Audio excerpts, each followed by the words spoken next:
Hello, it's Kieran here from headcoach. Today we're going to talk about Zoom fatigue, all the way from defining what that is through to how we run more energy giving and efficient meetings on Zoom and any other platform that we might use. So I hope you find this useful. As always, if you want to share or you want to ask some questions, then please do get in touch. Also, if you want to get in touch with WSREC, then all of the information to do so will be at the end.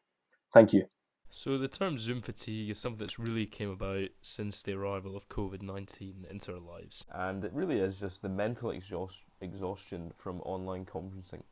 The voices we hear are unedited and therefore can be quite rough on our ears. You know, we're in an office, we can kind of edit out the noises in the background, whereas when we're hearing all that noise through the one headphone or headset, then we can't really edit that out, so it can be quite rough on our ears. But the good news is we can take some small steps to make this a little bit better. So let's have a look at what we can do.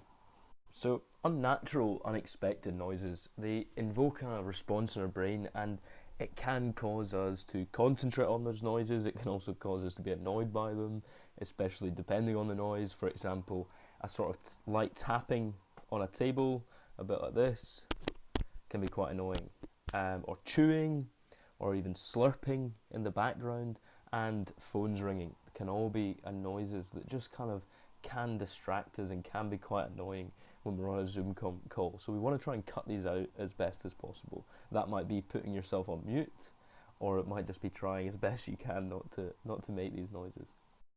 Your voice can also play a part in Zoom fatigue. So if you use microphones over your laptop, then you might get better quality. So the microphone's maybe closer to you, or it picks up better sound. And microphones also tend to cancel out the sort of loud tapping noises from your laptop, which you might get when you're not using a microphone. So that can be quite annoying in the background. Other things to do is maybe play around with the distance that you speak. So if I'm speaking over here, does that sound better than when I'm up right close into the microphone? So try that. And one way to do that, especially if you're someone that speaks on Zooms a lot, maybe if you're leading a lot of meetings, then maybe just try recording yourself before a meeting and see how that sounds. And, obviously don't spend a lot of time on it, but maybe just a couple of minutes to see, which sound is better for you and which sound might not be. So the acoustics when you are talking on Zoom can have an effect on Zoom fatigue. So, if you're sat in front of a wall, then there's going to be a greater rebound, so there might be more of an echo. Whereas if you're sat maybe surrounded in objects, such as soft things like pillows, sofas, or even a book stand, then that can prevent there being such an echo. We're not suggesting that you go and cover your wall in egg casings or egg crates, but yeah, just try and be aware that if you're sat in front of a wall, it might have a bigger echo. Also try and keep things like pets out of a room or any other distractions that might contribute to that kind of noise going on in the background. So when it comes down to preparing for the call, there's two tips that we've found useful and we've used previously when we've been working in call centres. So the first is visualization. So if you imagine a call and you imagine it, say if it's a call where you're going to pitch something or you're going to have to, express ideas on a new service that you're going to propose or anything or any kind of meeting where you think you're going to experience maybe a bit of anxiety or nerves, it's going to be a big conference call, then try and visualize that call having positive outcomes. So what are you going to how's it going to feel when you say your idea or you pitch your case? What's it going to sound like? What are others going to react? How are others going to react? So try and visualize that whole experience before going on the call. And firstly, hopefully that will help, for a more positive outcome. But also, it just, when you arrive at the call, you've already experienced it. So it's not new to you. You've experienced what that call's going to feel like. And that will help frame it up a little bit better in your head.